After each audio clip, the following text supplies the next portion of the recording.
네, 안녕하세요. 2025년 성경학원 은강여고 1학년의 내신을 맡게 된 이가을 강사라고 합니다. 먼저 제가 앞에서 은강여고는 어떤 학교고 그래서 기출 3개년은 어떻게 나왔는지 좀 분석 설명을 드릴 텐데 제 파트가 끝나게 되면 뒤에 영태 선생님께서 그렇다면 성경에서는 은강여고 내신 대비 전략을 어떻게 해줄지 그리고 그 내신반의 일정은 어떻게 되고 무슨 프로그램으로 이어지는지 말씀드리도록 하겠습니다. 제 소개를 아주 짧게 드리게 되면 제 이름은 이가을이고요. 고려대학교 영어교육과를 졸업했습니다.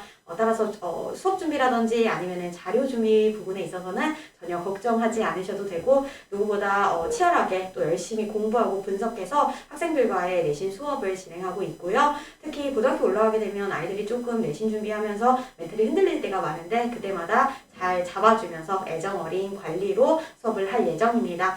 우선 먼저 제 시간표는 토요일날 10시부터 2시까지 진행될 텐데 이 시간표 관련해서는 뒤에 영태쌤께서 한 번 더 간략하게 설명드리도록 하겠습니다. 그렇다면 이제 학교에 대해서 간략하게 좀 더 알고 계시면 좋을 것 같습니다.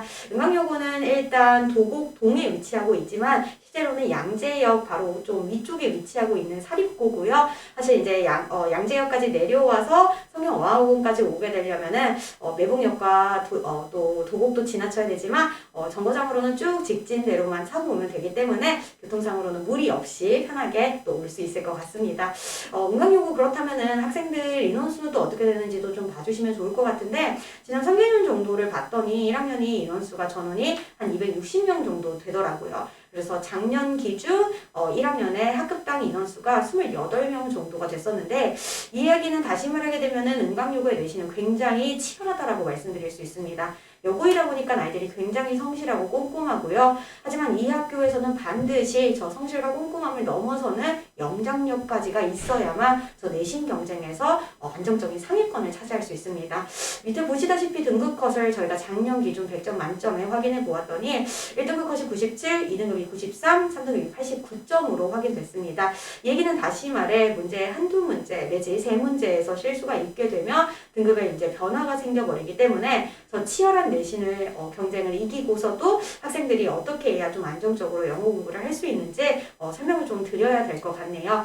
은강여고 그렇다면 내신의 특징은 어떻게 되냐? 크게 세 가지라고 봐주시면 되는데요. 첫 번째 은강여고 매번 맨 마지막 8번 문항에 서답형 8번에 자유기술형을 출제하고 있습니다. 에세이 형식이기 때문에 주장 문장, 논거 문장, 다음에 예시 문장까지 도합 3문장 이상을 영어로 기술해야 되는 에세이 유형이 무려 8점으로 배점이 되어 출제되고 있고요.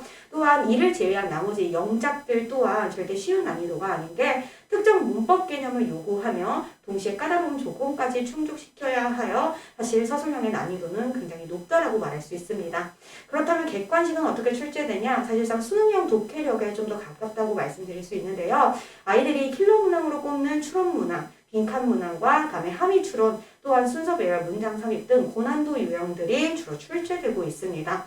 실제 자유기술형 예시를 한번 좀 보여드리면요. 저 오른쪽에 띄어져 있는 게 작년 1학년 중간고사에 출제됐던 문항입니다. 의견을 기술하는 에세이 문항인데요. 보시다시피 조건이 굉장히 까다롭고 세 문장 이상을 장문하되 초록색으로 표시해 놓은 문법 조건까지 전부 다 충족해야 됩니다. 이야기는 다시 말해서 영작 실력은 디폴트 값이지만 이 영작 실력을 넘어서는 논리적인 글 전개력까지 반드시 갖춰야만 한다는 것이죠. 그렇다면 학교가 지금 객서술형 비중이 어떻게 되냐? 총 30문항 정도가 됩니다. 그래서 30문항이 늘 3년 내내 동일했기 때문에 아마 올해도 변함없이 이변 없이 30문항이 출제되겠지만 객관식은 22문항에 60점이고요. 서술형은 8문항에 40점 정도로 출제되고 있습니다. 서술형 8문항이라고 말씀드렸지만 실질적으로는 사실 11문항에서 13문항 정도입니다. 왜냐하면 하나의 문항에 가지치기 형식으로 6-1, 6-2 이렇게 출제되고 있기 때문에 실제 서답형에 채워야 되는 문장 수는 약 11개에서 12개 정도를 채워야 된다라고 봐주시면 돼요. 결국 시간 분배가 필수라는 거죠. 그렇다면 시험 범위도 한번 보시면 좋을 텐데요. 시험 범위 3개년 정도 크게 4가지가 들어갑니다. 1번 교과서가 들어가고요. 2과가 들어갑니다. 기본 두 번째 부교재를 사용하는데 부교재가 작년 재작년 스툰라이트 영어 독해를 사용했었어요. 실제 수능 특강보다는 조금 더 쉬운 유형이라 라이트지만 저 영어 독해 편은 훨씬 더 고1 학생들에게 어려운 수준의 교재라고 봐주시면 됩니다. 그래서 부교재 독해가 늘 들어가고 다음 모의고사가 매해 봤던 3월 모의고사가 지난 3년 내내 한 번도 빠지지 않고 등장했습니다. 부교재 독해와 모의고사는 출제 비중이 가장 사실 높기도 하며 동시에 변형도 많이 되고 있기 때문에 학생들이 지문에 대한 숙지가 반드시 이루어져야 된다라고 봐주셔야 되고요. 추가 프린트 같은 경우는 교과서 관련 지문인데 사실 양이 그리 많지 않고 난이도도 그렇게 어렵지 않기 때문에 학생들은 크게 3가지에 대한 시험 범위 숙지가 필요하다라고 봐주시면 됩니다. 실제 그럼 저렇게 됐을 때 교과서 두 과 외에 부교재와 모의고사 문형들을 다 합쳐보게 되면 결국 총 작년에만 36지문, 재작년에 31지문, 2022년에 48지문이었습니다. 결국 도합했을 때 올해도 마찬가지 알 수는 없으나 35문제 정도, 35지문 이상을 그 시험 범위로 대비하고 또 숙지하고 완벽하게 이해하고 있음을 시사한다라고 말씀드릴 수 있죠. 그렇다면 이 3가지가 어떻게 출제되냐? 사실 고루고루 출제되고 있습니다. 지금 파이로 보시게 되면은 물론 부교재가 가장 출제 범위가 많기 때문에 양이 많으나 절대 교과서도 간과할 수 없는 게 약 7문항에서 8문항이 출제되고 있죠. 실제 그렇기 때문에 3가지 모든 범위에 대한 전범위에 대한 숙지가 반드시 이루어져야만 하고 꼭 그것뿐만이 아니라 부교재 지문 변형 대비도 반드시 필수로 들어가야 됩니다. 앞서 제가 말씀드리지 않았지만 실제 3년 내내의 추세를 보면은 부교재에서만 전부 변형이 일어났기 때문이죠. 그렇기 때문에 모든 범위도 고르게 학습할 뿐만이 아니라 지문 변형까지 대비하는 게 따라줘야 할 것 같습니다. 그렇다면 작년 출제 비중은 어떻게 됐냐? 객관식은 아까 설명드린 대로 수능형 위주의 문항들이 고배점으로 가장 많은 또한 문항수를 차지해서 출제가 됐고요. 실제 영영일치 문항도 3문항이나 출제됐으나 사실 선지가 상대적으로 그리 길지 않기 때문에 학생들이 저 유형은 어렵지 않게 풀어낸 것 같습니다.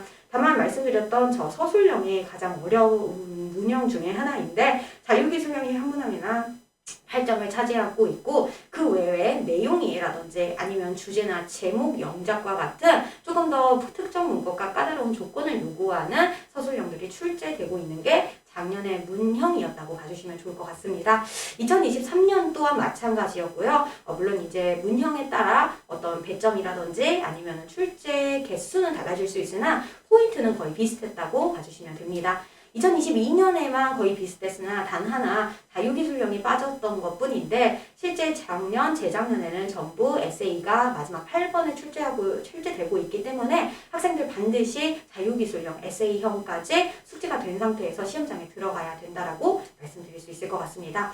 그렇다면 실제 어떻게 시험이 나오는지 예시를 좀 보시면 될 것 같은데요. 사실 객관식의 어법 문형은 굉장히 좀 단순하다고 말씀드릴 수 있어요. 상대적으로 단순한 거죠. 밑줄이 별로 길지 않으며 사실 그 밑줄 안에서의 어법 포인트는 짧으면 짧을수록 명확히 보이기 때문에 상대적으로 쉽게 풀 수 있을 것 같습니다. 하지만 그 어법 개념들이 정확하게 들어가야 되는 게 서술형이기 때문에 서술형의 난이도는 갑자기 업그레이드 되는 것 같은 느낌이 들게 되는데요. 실제 작년 문제 중에 내용이의 문제, 그래서 이 글을 읽고 조언을 해달라, 아니면 이 글을 읽고 저 퀘스천에 대한 답, 앤서를 써달라와 같은 내용이의 문제가 특정 문법 개념을 적용시켜 가정법 과거 완료라든지 아니면 본문에 있는 단어를 2단어 이상 쓰면 안 된다든지와 같은 까다로운 개념과 조건들을 기본으로 베이스로 깔고 출제가 됐던 거죠. 결국 이 얘기는 정확한 문법 개념은 반드시 들어가야 되며 또한 어휘 활용력을 반드시 갖춰야 된다고 말씀드릴 수 있습니다. 비슷한 똑같은 어법 영장이나 이번에는 사실 은광여고의 2번째 시그니처 유형 중에 하나인 요약과 제목이라고 말씀드릴 수 있는데요. 요약형 서술형 영작과 제목 요지 서술형 영작도 많이 출제됩니다. 하지만 보시다시피 그 조건들이 굉장히 까다롭죠. 특정 문법 개념을 요구하고요. 몇 단어 이상은 본문에 있는 단어를 사용해서는 안 되고 주어진 단어 중에 특정 단어들은 반드시 변형 내지 변형 금지와 같은 조건들을 모두 다 충족해야 됩니다. 이 얘기는 결국엔 개념뿐만이 아니라 조건도 충족하고 심지어 이 서술형에서 살아남기 위해서는 반드시 적절한 시간 배분을 할 줄 알아야 된다는 거죠. 꾸준한 트레이닝, 연습이 선행되어야 됨을 알 수 있습니다. 마지막으로 수능형 유형은 객관식에서 아까 말씀드렸다시피 학생들이 킬러 문항으로 꼽는 추론 문형, 배열이나 삽입 등이 중심으로 출제가 되나 실제 저렇게 초록색으로 표시된 부분들이 전부 다 변형된 부분이라고 봐주시면 됩니다. 그러니 저 변형된 문장들이 시험 시간에 처음 만나게 되면 마치 처음 보는 지문과 같은 느낌을 주기 때문에 그 순간 체감 난이도가 훅 올라가는 느낌을 주게 되는데 결국 이는 지문을 완벽 숙지할 뿐만 아니라 변형에 유의하여 혹시 연계될 수 있는 내용에는 어떤 것이 있는지 조금 더 백그라운드 너리지를 활용해서 지문을 이해하고 또 다각도로 분석하는 게 필요하다라는 거죠. 전반적으로 수능용 독해력은 반드시 있어야지 또 객관식을 어렵지 않게 딜링할 수 있을 텐데 이런 것이 은광용어의 내신 피지컬이라면 그렇다면 저희 성경에서는 어떻게 이제 내신을 대비해 줄지 프리 내신이라는 개념으로 또 영재 선생님께서 자세히 설명해 주도록 하겠습니다.